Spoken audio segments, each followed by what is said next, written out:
Welcome, listeners, to another episode of Insomniac Files, where reality and the dream world collide in a haze of mystery and suspense.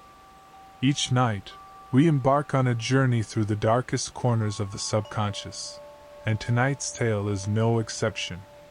Prepare yourself for an adventure that will blur the line between sleep and waking, where nightmares manifest and secrets from the deepest recesses of your mind emerge.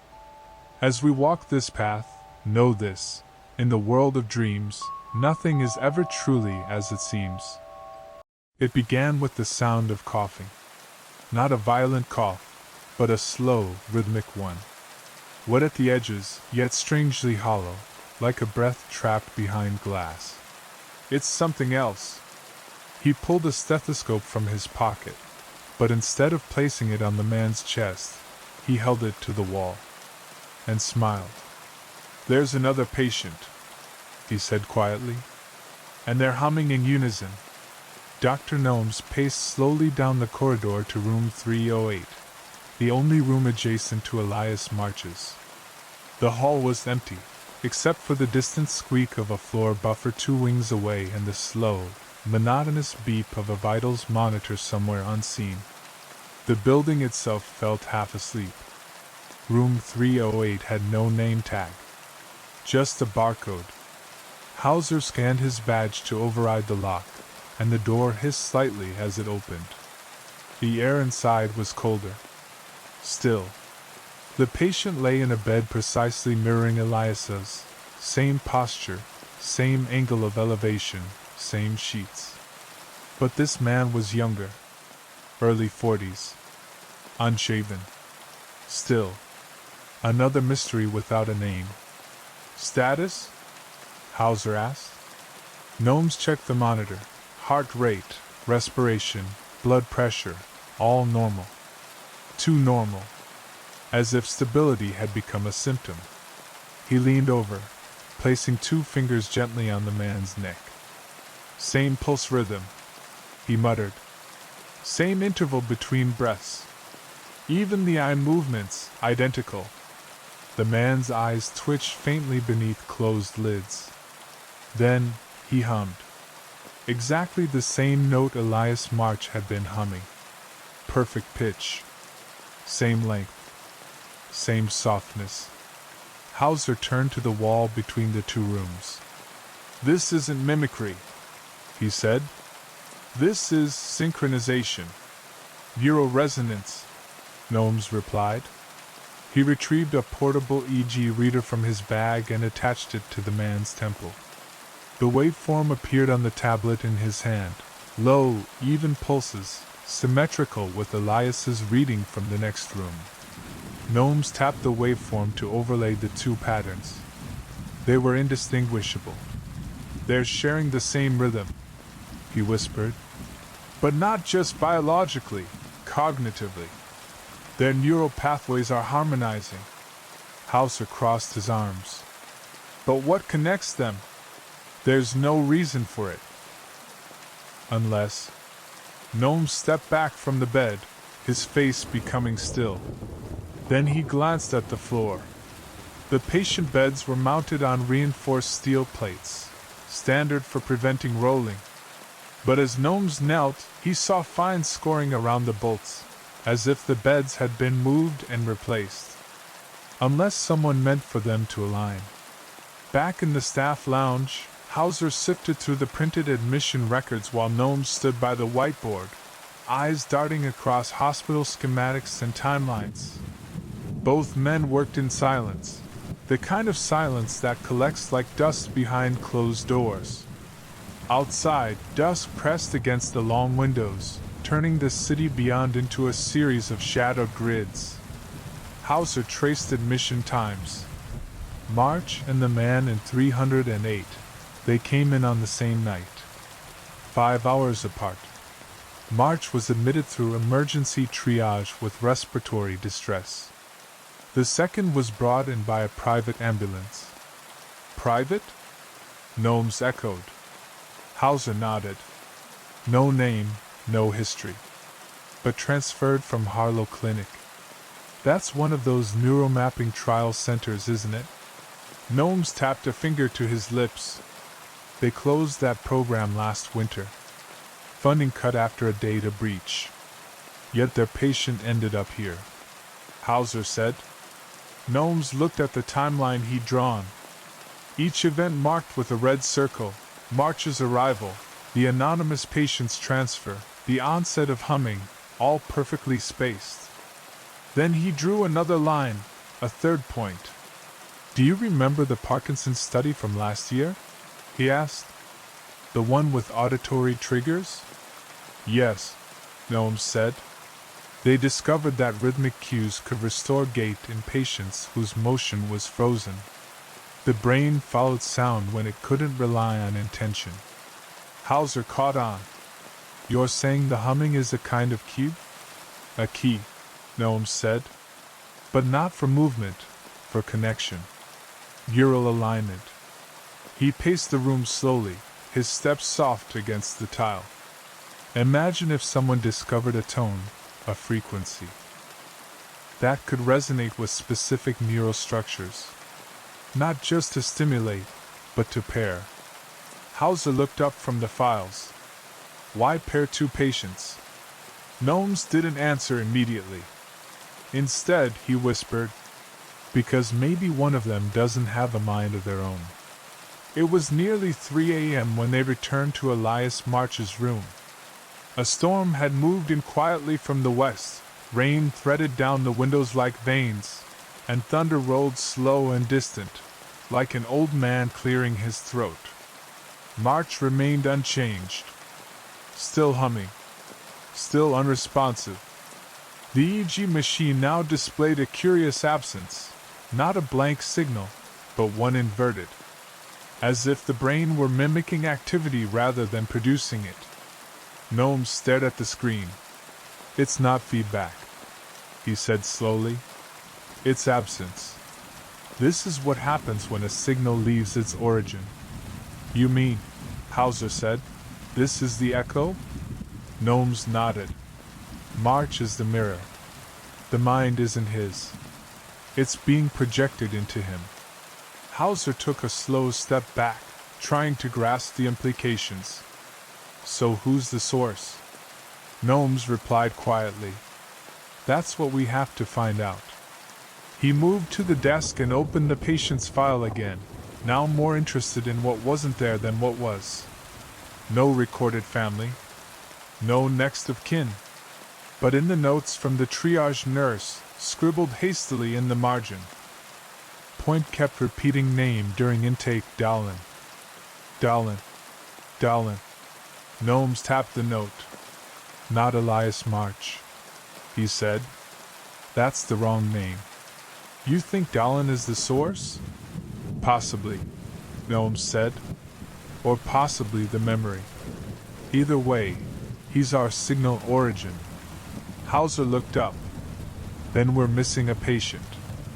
Gnomes slowly turned toward the hospital registry terminal. No, he said. We're missing a body. The morgue at St. Ferris was located 2 floors underground, past the surgical archives and beneath the old psych ward that had closed in the late 90s. The air grew colder the farther they descended, and the smell, sterile, metallic, slightly sweet, seeped into the lining of your coat. The hallway outside the morgue had doors marked with faded brass plates. 1016, 1018, 1020. But between 1018 and 1020, there was a small alcove, and no door at all. Just a blank wall. Gnomes ran his hand along the plaster. Cover-up job, he said. New paint over old hinges. Hauser checked his notes. Room 1019 used to be cold storage for unidentifieds, he said.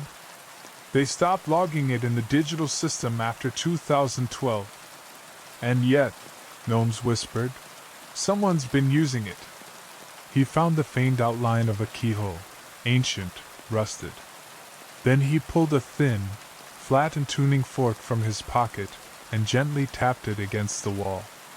The fork resonated, low, clean, perfect A. The wall shimmered faintly as if responding.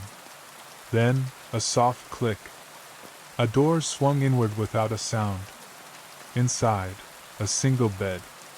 Clean linen. One overhead lamp. And on the gurney, a man. Mid-40s. Pale. Eyes open. A whisper on his lips. "Darlin'." Hauser froze. "That's him." "No," Gnomes said, stepping closer. "That's what's left of him." He checked the man's skull with a pocket scanner. Cortical decay. Electromembrane scarring.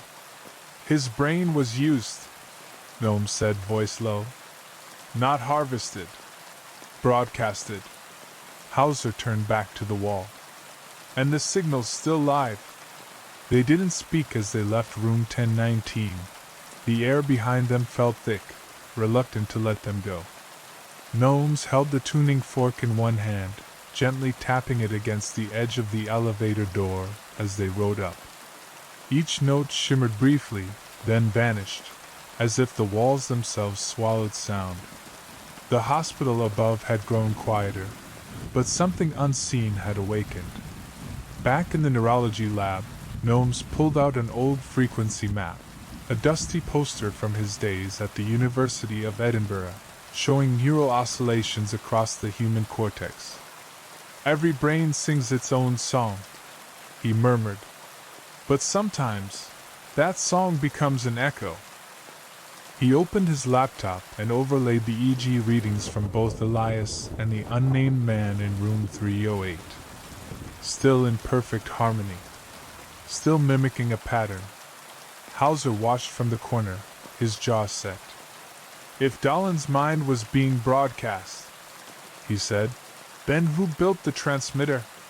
Gnomes didn't answer immediately.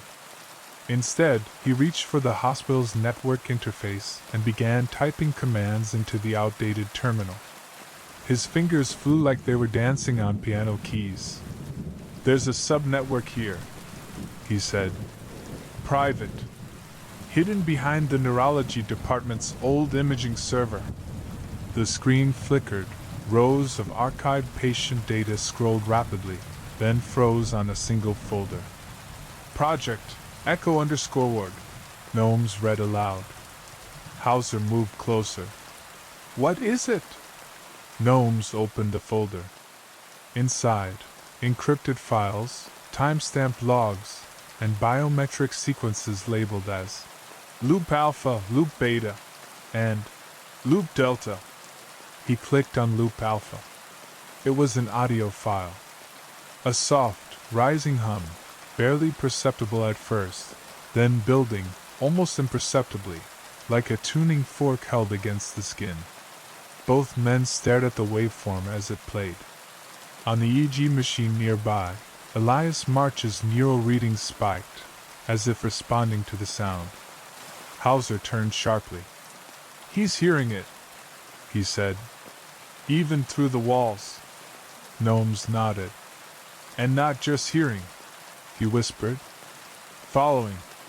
The Echo_Ward project logs were written by hand, not typed, scanned pages from an old journal, sloppily digitized. Each entry was signed the same way. Drive-in, Edrose. Gnomes leaned back in his chair. "Edrose," he said slowly. "That name is familiar." Hauser pulled out his notepad. "Could be a neurologist? Or a fringe theorist," Gnomes muttered. "I remember seeing a paper back in med school, something about neuroacoustic convergence and involuntary harmonic alignment. It was dismissed as pseudoscience." He searched the hospital records again. No current employees named Edrose. But one paper trail remained.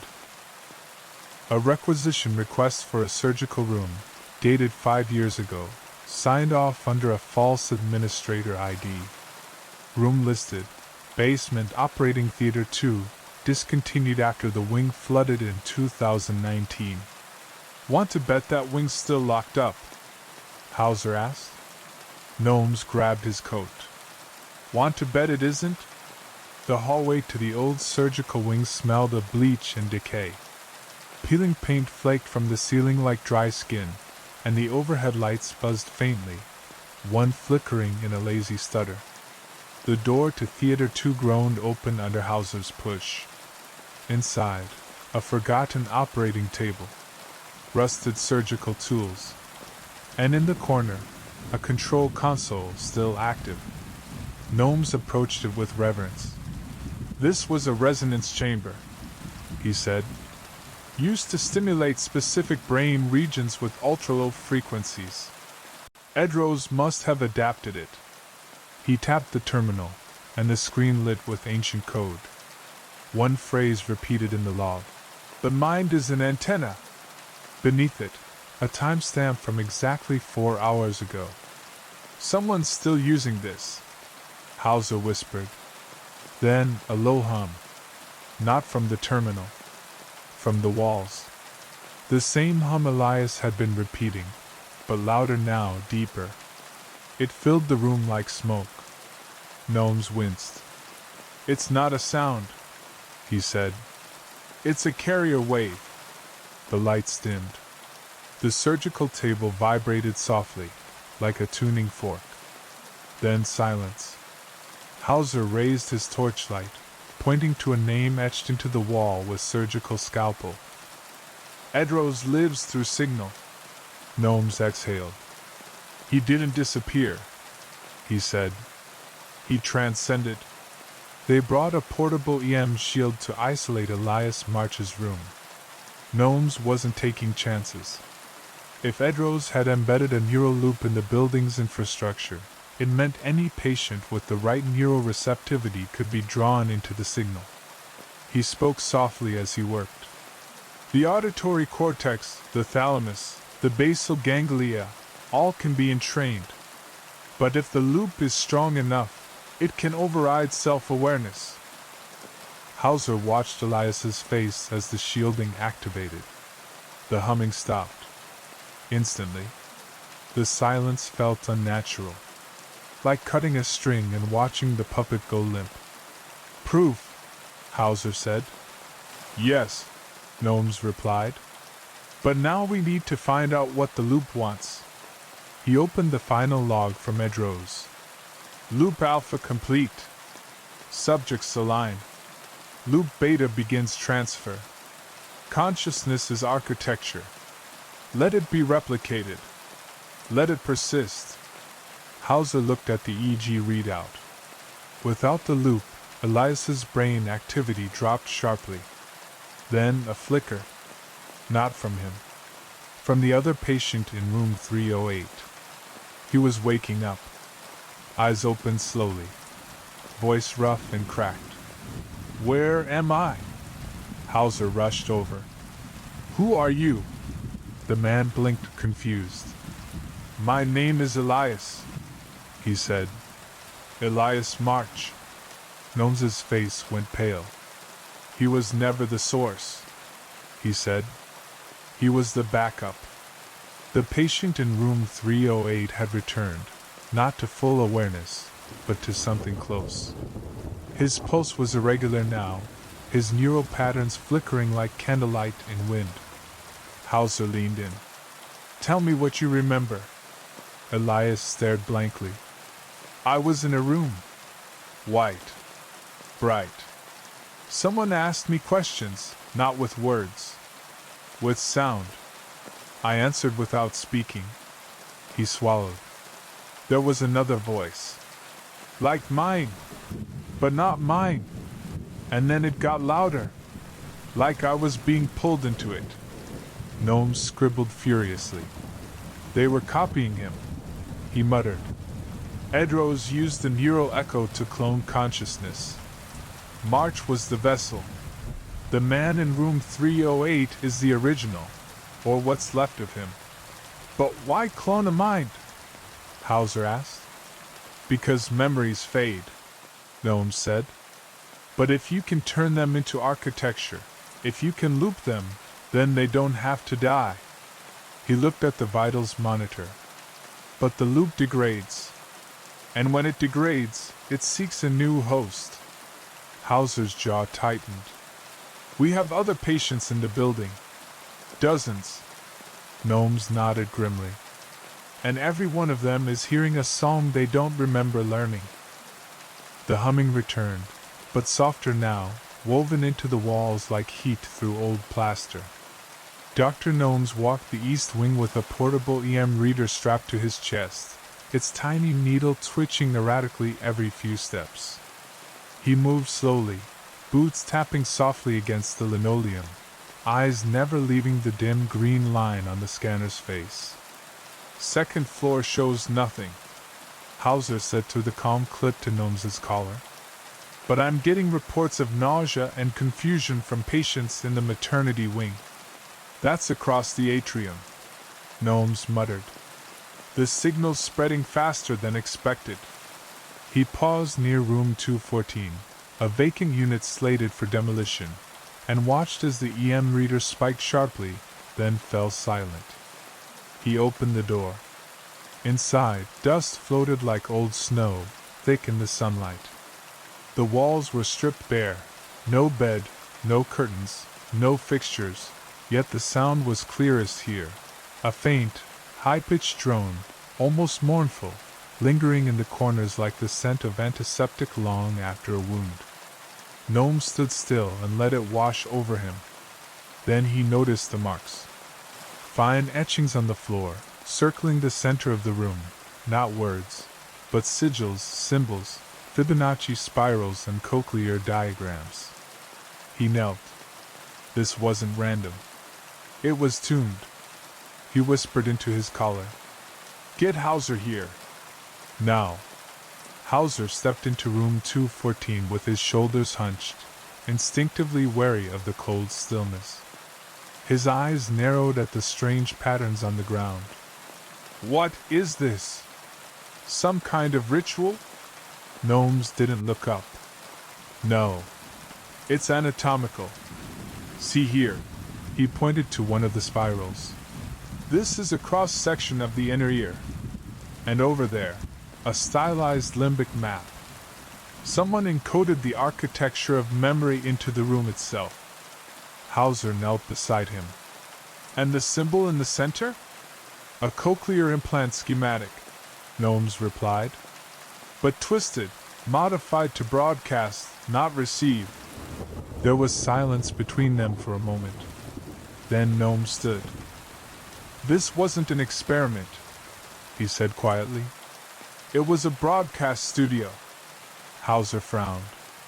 But there's no equipment here. Gnomes walked to the far wall and pressed his hand against a panel. A soft click responded. A hidden compartment opened. Inside, rows of black tape reels, each labeled with patient ID numbers. Hauser picked one up. Loop Theta. Subject 19. December 2022. There were at least 100. Gnomes whispered. These aren't loops for one person. They're individual minds, recorded and fragmented. Hauser looked up. You mean these tapes contain actual people? Memories, personalities, moments, Gnomes said. Each tape a shard of someone who once lived, or still does. He exhaled. And the signal, it's trying to stitch them together. Back in the lab, Gnomes fed one of the tapes through a custom reader he'd cobbled together from an old EEG scanner and a repurposed cassette deck. The waveform buzzed to life, irregular, erratic, like someone whispering in tongues through a cracked radio. Hauser sat across the desk, arms folded, jaw tight. What happens if the signal succeeds? If it builds the whole person? Gnomes didn't answer right away. He adjusted the scanner settings, and the voice grew clearer. It was female, mid-30s, repeating the same phrase. I remember the lake. I remember the lake. I remember. It cut off, then restarted. I remember the lake. Hauser frowned. That's not memory. That's fixation. Or damage, Gnomes said. Looping occurs when identity collapses inward, when a thought becomes a closed circuit. If enough fragments like this combine, the resulting consciousness might not be stable. He played the next tape. Another voice. Male, older. I am not Dahlin. I am not. The signal warped mid-sentence. I am not. Gnomes leaned back. The architecture is unstable. The loops are bleeding into one another. If the system forces a mosaic identity to emerge, we could be looking at a synthetic mind built from broken pieces. Hauser's eyes narrowed. And it'll need a host. Gnomes nodded. And it's already trying to choose one. The hospital's power grid surged twice that night. Just a flicker, unnoticed by most, but Gnomes caught it while reviewing the neural telemetry of every patient on the wing. Hauser paced behind him. What is it? Watch, Gnomes said. He scrubbed back through the signal overlay. Between 3:12 and 3:14 a.m., 6 patients, each on separate floors, showed identical neural spikes. A sudden, synchronous rise in theta activity. Hauser looked over his shoulder. Dreaming? No, Gnomes said. Something else. Not dreams. Auditory hallucinations. He turned to face him. It's choosing them. Hauser stiffened. How? Gnomes pulled up a list. Each patient had a cochlear implant. Each one had been installed under the same surgical program. Each one approved by Drive-In, Edrose. Hauser cursed softly. They've all been receivers since the beginning. Gnomes nodded. And the final host must be close, someone whose brain can handle all the fragments. A higher resilience threshold. Likely a medical professional. Someone who fits the original donor. Hauser stopped walking. Elias March, he whispered. Gnomes froze. No, he said. Not the original. Hauser met his gaze. You. The air around the lab felt different now, thicker, charged with something that wasn't electricity, but felt like memory. Gnomes sat still in his chair, the monitors humming beside him, Hauser's words echoing in the stale air. You. It shouldn't have made sense. But it did. Gnomes had always been different. Eidetic memory. Chronic insomnia. Unexplained auditory phenomena since adolescence. He reached slowly for the scanner and placed the electrodes against his own temple. Hauser stood behind him, uneasy. Are you sure about this? I need to know, Gnomes said softly. The machine activated. A low hum filled the room. Then, resonance. The waveform aligned. Not perfectly, but close. Too close. Gnomes closed his eyes. And in the dark, he heard it, voices. Layers upon layers. Some his. Some not. I remember the lake.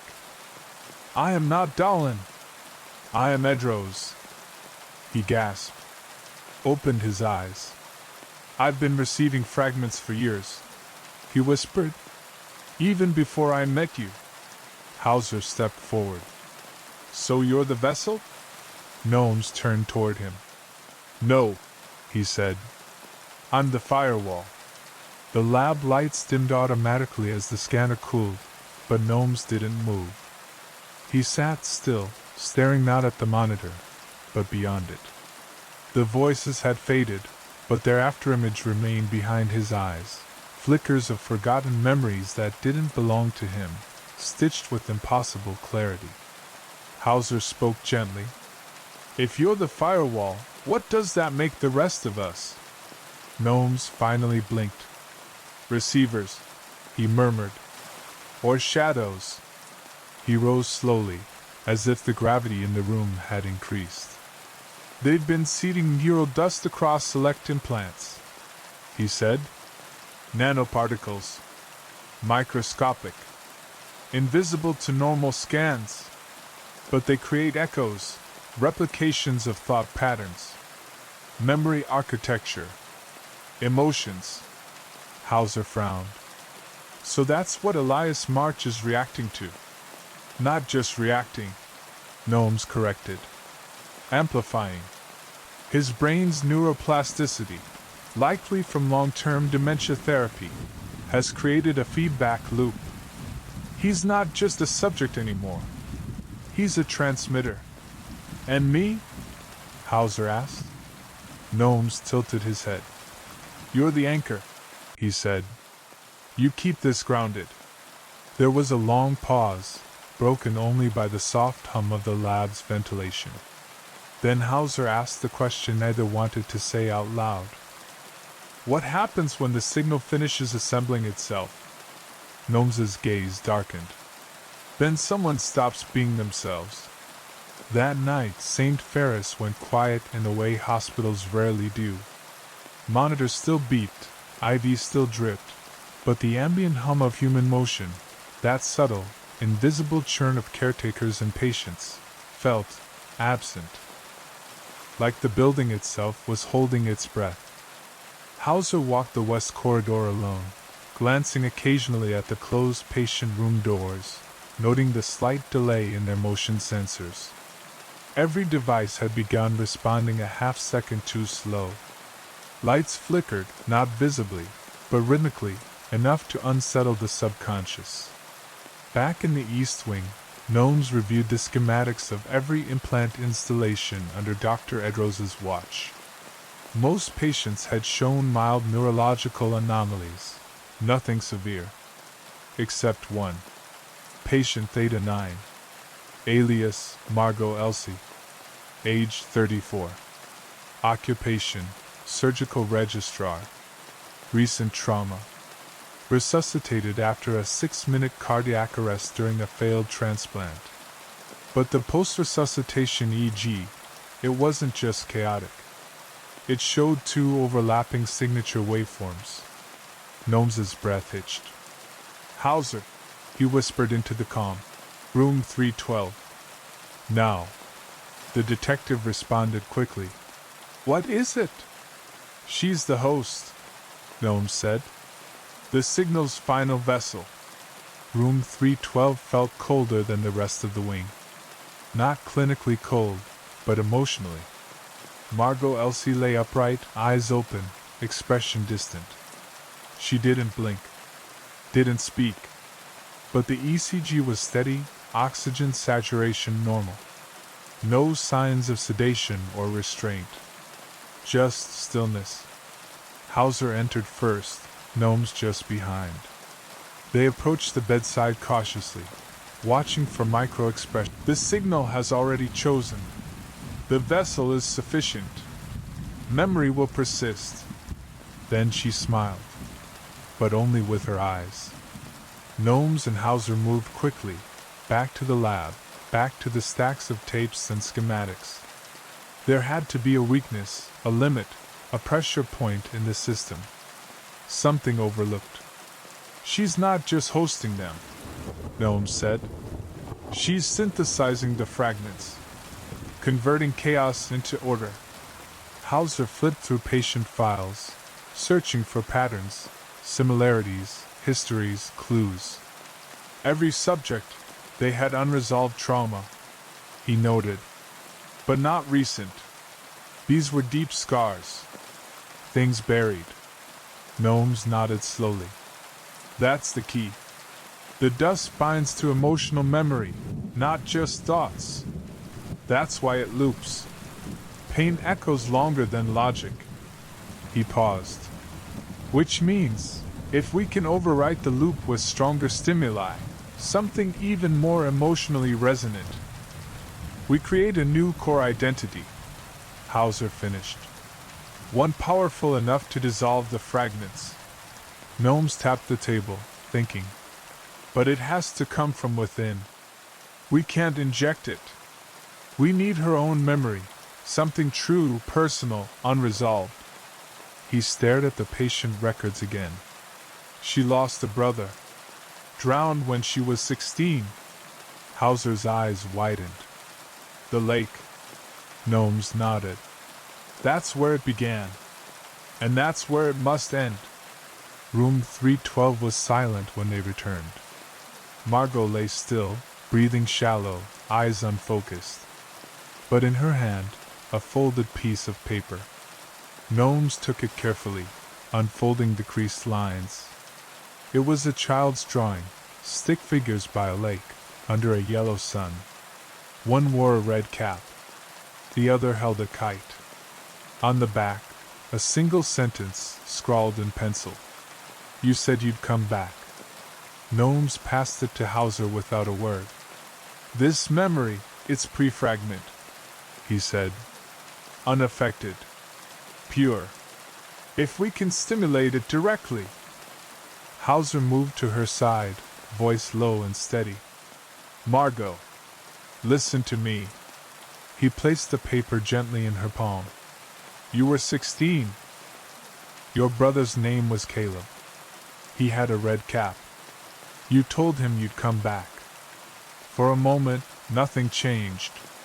Then, a tear slid from the corner of her eye. Gnomes leaned close. The loop is breaking. Margot's body trembled, subtle but real. Her lips parted. I remember the lake. She whispered again. But this time, it was her voice. Not the loop. Not the fragments. Just her. And then silence. Not emptiness, but peace. A stillness earned. A signal finally quiet. St. Ferris's main generator began humming louder than usual. Not violently, but with an almost expectant vibration. The kind of tremor that lives in floorboards, in light fixtures, in the cavity behind the chest. Gnomes felt it first, through the soles of his shoes. Hauser noticed it next, when the hand sanitizer dispenser triggered itself, with no one nearby. Back in room 312, Margot Elsie remained asleep. No longer humming. No longer murmuring foreign echoes. Her heart rate had stabilized. The EEG showed one unified wave pattern, natural, organic, no artificial interference. Hauser stared at the screen. It's over? Gnomes didn't answer immediately. He touched the EEG display, eyes tracing the lines like they were constellations. The loop is dissolved, he said softly. But the fragments, are they gone? No, he whispered. They're dormant. He turned toward the wall. The signal used the human brain as its testbed. But its infrastructure still exists, in the walls, in the frequency emitters, in every room it touched. Hauser frowned. You're saying it's waiting? Gnomes nodded. And I intend to make sure it never wakes again. St. Ferris had a sub-level most staff didn't know existed. It wasn't listed on any official hospital floor plans. The elevator didn't have a button for it, unless you knew the override code. Gnomes, of course, did. He and Hauser descended in silence, past the service levels, the old laundry chutes, the air recycling units. Then, the doors opened onto a narrow concrete hallway, lined with vacuum-sealed doors. Inside each one tapes, drives, folders, relics of abandoned experiments. St. Ferris used to be a neurological research facility, Gnomes explained. During the mid-80s, they explored something called empathic synchrony, trying to create shared emotional states between patients. It failed. Publicly. And privately? It succeeded. Too well. He opened one of the doors. Inside, a rusted device, like an old defibrillator. But this one had ports that matched modern cranial implants. The prototype of the loop array, Gnomes said. Hauser approached it cautiously. This is where it began. Before the implants, Gnomes said. Before Margot. Before March. He turned to Hauser, eyes shadowed. If this device turns on again, it won't need a hospital. It will need a city. While Gnomes worked in the archive, Hauser returned to the ward. Margot had been transferred to observation. Room 312 now stood empty. Or so he thought. At precisely 3:13 a.m., the intercom clicked on by itself. Just static at first. Then, a whisper. Not loud. Not urgent. But deliberate. I remember the lake. Hauser froze. Room 306, Elias March's room, began blinking red on the monitoring panel. But he wasn't there anymore. His bed had been empty for 12 hours. Hauser ran. The corridor flickered. The lights above pulsed in perfect intervals, as if syncing to a breath, or a countdown. Inside room 306, the monitor now showed a pulse. Patient, unidentified. Heart rate, 60 BPM. Respiration, present. Hauser approached the bed. A shape was forming beneath the sheets, not flesh, not bone, but static. Light flickered static. The intercom clicked again. System ready? Gnomes didn't run. He never ran. But tonight, he moved with urgency that felt like flight. He burst into room 306, eyes scanning the equipment. The readings matched Elias's original vitals. Identical waveform. Identical pulse. Impossible, he whispered. Hauser gestured to the intercom. It's talking to itself. No, Gnomes corrected. It's rehearsing. He pulled open the cabinet and yanked free the portable resonance inhibitor, a device used to suppress epileptic feedback loops. We're going to trick it, he said. Into what? Believing its environment is collapsing. That it's no longer synchronized. That the loop failed. He placed the device beneath the bed. It emitted a soft thrum. For a moment, the shape in the bed flickered. The sheets flattened. The monitor spiked, then flatlined. But then, a voice came from the speakers, no longer a whisper. You can't erase memory. Gnomes didn't flinch. I'm not erasing, he said. I'm isolating. He dialed the frequency to a chaotic oscillation. The room darkened. Then silence. And the signal blinked out. It was morning when they emerged. The hospital had resumed its rhythm. Nurses rotated. Machines beeped.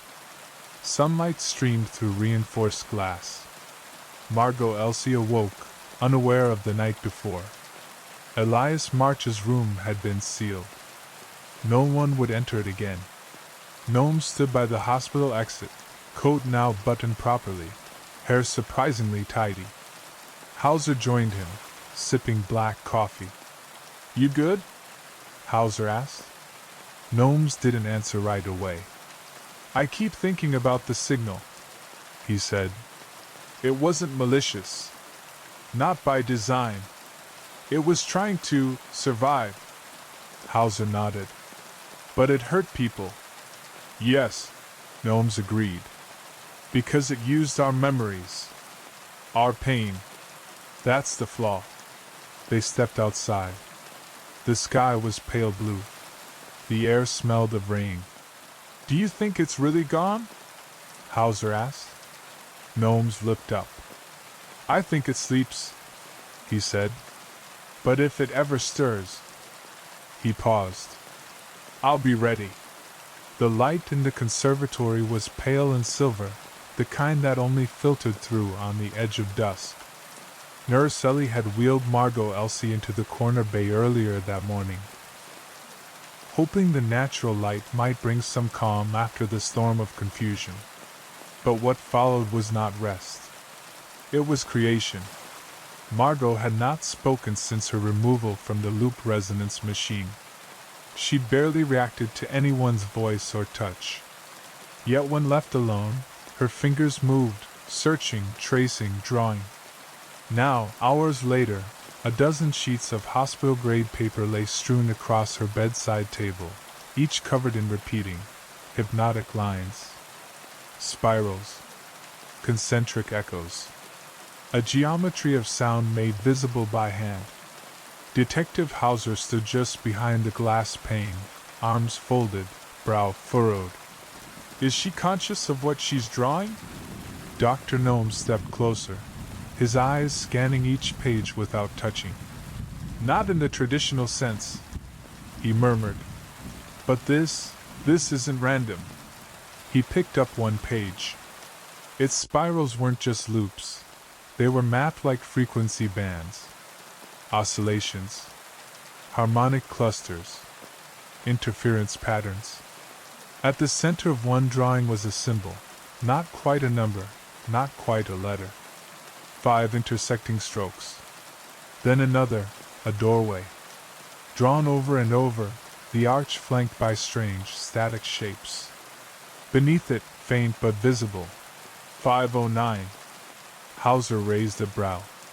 There's no room 509 in St. Ferris. Not anymore, Gnomes replied. But there used to be. The elevator had stopped responding beyond level 4, so Gnomes and Hauser took the old service staircase, the one staff weren't supposed to use. Paint peeled from the railings, and the concrete steps echoed under each footfall with a muffled hush, as if the hospital itself didn't want them heard. At the landing between floors, Gnomes found it, a door half covered by peeling hazard tape. A brass plaque once read, Wing E, the psych neurology unit shut down after the fire in 1996. No one had set foot here since. But the door wasn't locked. As it opened, a wave of still air brushed against them, dry, preserved, and uncomfortably warm. Inside was a corridor, dust-coated and shadow-heavy. The emergency lights flickered like dying fireflies. Room 509 sat at the far end. The number had been scratched into the door by hand, over and over, like a forgotten chant. No keypad. No handle. Just that endless humming, faint, low, resonant, seeping through the walls like breath held too long. Gnomes removed a resonance scanner from his coat. The readings pulsed, erratic at first, then steady. It's giving off vital signs, he said. Hauser frowned. The room itself? Gnomes nodded slowly. It's mimicking a patient. He placed his palm on the surface. The vibration beneath was rhythmic, like a heartbeat under plaster. Not a room, he said. A container. For memory. And something in there still remembers. The door to room 509 opened not with a click, but with a sigh, as if the space behind it had been holding its breath for decades. The chamber inside was bare but immense. Metal walls, rounded corners, padded floor. Not a single light fixture, yet the room glowed faintly, as if illuminated from within. No bed. No equipment. Only a solitary chair, bolted to the center of the floor. Hauser stepped in first. The silence was heavy, like wading through fog. Gnomes followed, scanning with the resonance meter. It blinked wildly, then stabilized. The readings were familiar, overlapping with the brainwave signatures of both Elias March and Margot Elsie. This is where the original resonance loop was constructed, Gnome said softly. Before it was dismantled. Before they tried to forget. He approached the wall directly across from the chair. It was different, rippled, textured, like the surface of skin under magnification. He reached out and touched it. Images flared. Flickering snapshots, projected not into the air but into the mind. Elias as a boy, watching snow fall from a hospital window. Margot's first memory of her mother singing. Hauser, placing his badge into a box after losing his first partner. Each one burned through Gnome's mind, then faded. "It's recording emotion," Hauser whispered. "No," Gnome said. "It's looping it, feeding memory back into itself until it bleeds into other minds." And then, in the center of the wall, a face. A man's face. Smiling. Unblinking. The tapes were buried beneath the floor panels, wrapped in wax paper and sealed in a lead container. 6 of them. Hand-labeled. All marked the same. Dr. Rowan Wilkes. 1984 to 1986. Echo Loop Project. Gnomes brought them back to the diagnostics room, rigging a portable player through an old hospital speaker. The first tape crackled, then began. "If you're listening to this," the voice rasped, "then the loop has resumed. I'm sorry. We tried." Wilkes' voice was tired, thin. The kind of voice that remembered too much. The loop was designed to preserve empathy through resonance. But the human brain, it doesn't filter. It absorbs. When empathy becomes endless, it turns. Next tape. "I saw myself, in others. My own memories echoed back. But twisted. Distorted. When I slept, I dreamed of memories that weren't mine." Hauser closed his eyes, listening. Gnomes took notes, transcribing quickly. Symbols from Margot's drawings matched sketches on the tape labels. Final tape. March was the first. Margot, the second. There were others. We wiped their records. Not out of cruelty. Out of mercy. A pause. "If this place still stands, do not destroy the loop. Let it finish its cycle. Let the memory end, in peace." Then silence. Just the low hum of the chamber's resonance. Just the beating of the room's heart. The final sequence required precision. Gnomes calibrated the resonance device from scratch, reprogramming it not to cancel the loop, but to let it resolve. Like finishing a song that had been stuck mid-note for decades. Margot was the key. She sat in room 306 once more, eyes calm, sketches in her lap. In her hands, the final page drawn in silence. The image of a door, this time open. Elias March no longer hummed. He breathed now only once every few minutes, shallow, still, but no longer looping. Gnomes placed the device beside his bed. "It must resonate through them both," he said. "One sends, one receives." Hauser stood at the threshold. "If it fails?" Gnome smiled faintly. "Then memory stays trapped, forever repeating." He activated the sequence. Margot began to hum. Not the broken, fluttering note of before, but a soft, resolved melody. The same one from the tapes. The one Wilkes recorded the day before he disappeared. Elias exhaled. A breath so long and quiet it seemed almost invisible. Then, his hand moved. And from deep within the walls of St. Ferris Hospital, from behind sealed doors, beneath forgotten floors, the loop ended. Not with a crash, but with a sigh. Peaceful. Whole. He remembered everything. And let it go. Weeks passed. St. Ferris Hospital resumed its quiet rhythm. The hum of the lights, the shuffling of carts, the whispered rounds of nurses during twilight. Room 306 stood empty. Margot Elsie had been discharged to a countryside facility, where she spent her days sketching in the garden, no longer repeating the same symbols, but drawing open meadows, faces with names, and doorways with light behind them. Elias March, though officially pronounced deceased, was never buried. His records vanished. The coroner's note simply read, "Patient withdrawn from the system due to systemic anomaly." Hauser returned to the city precinct. Gnomes, as always, remained elusive, drifting between corridors like a ghost who refused to retire.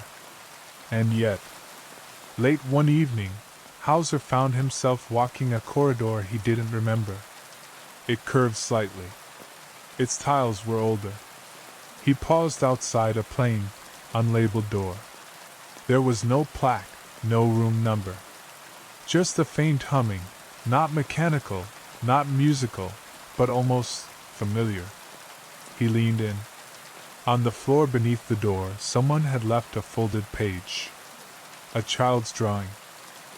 In soft pencil, a hospital bed, a woman's face, and a window filled with stars. And at the very bottom, "Thank you?" Hauser stood for a moment longer, then smiled, and walked away. A month later, the old Wing E was officially sealed. Contractors arrived with steel plates and concrete mix, unaware of what the rooms had once held. They wore high-visibility jackets, played music from tinny radios, and joked about ghosts in the psych ward. But one of them, a junior apprentice named Ravi, stayed late after the others left. He had found something. A crack in the wall behind room 509.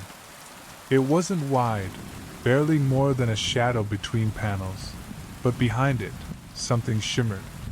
Not light, not air. A feeling. He pressed his ear to the wall, curious. And in that stillness, with the power shut off and the corridor empty, Ravi heard a voice. Soft. Gentle. Not frightening, exactly.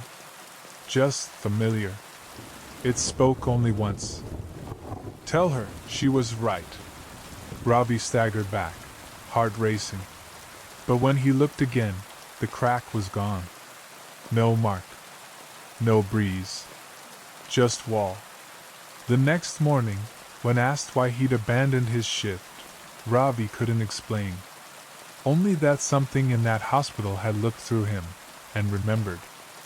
Far away, on a train cutting through fog, Dr. Herlock Gnomes closed a leather notebook and placed it into his coat.